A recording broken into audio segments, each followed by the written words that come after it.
You're not lazy. You're emotionally avoiding yourself. You tell yourself you'll start tomorrow. Tomorrow you'll study seriously. Work on your goals, reply to that message, fix your life.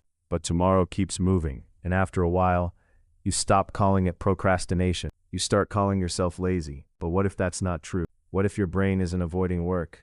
What if it's avoiding emotion? Most people think avoidance comes from lack of discipline. Psychology says something different.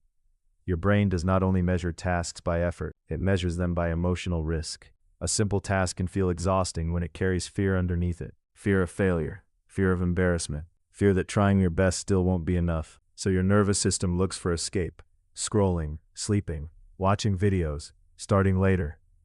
Not because you're weak, because avoidance gives temporary emotional relief, and the brain loves relief. In behavioral psychology, this is called negative reinforcement. Every time you avoid something stressful, your brain learns, this helped me feel safer. So the pattern repeats, over and over, until avoiding your life starts feeling automatic. And here's the strange part.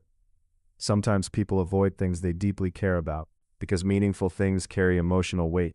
If you never fully try, you never fully fail. Your identity stays protected. Think about it, a person can dream about becoming successful for years, but never post the video, never apply for the opportunity, never begin, because fantasy feels emotionally safer than reality. Reality gives feedback, and feedback can hurt.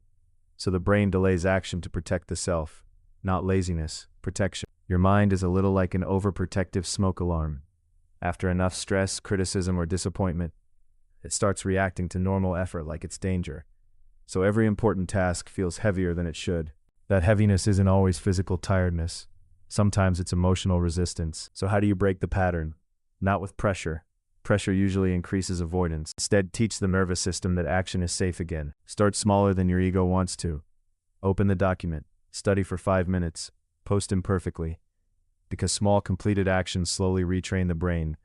Every tiny action becomes evidence. I can handle discomfort. And over time, the fear attached to action gets weaker. So maybe you were never lazy. Maybe you just learned to avoid the emotions attached to effort. The fear, the uncertainty, the possibility of disappointment. But your life cannot grow inside avoidance forever.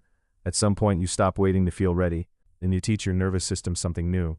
That discomfort is not danger, and that your future is not built in your imagination, but in the small moments where you act anyway, then another, until the life you kept avoiding finally starts feeling real.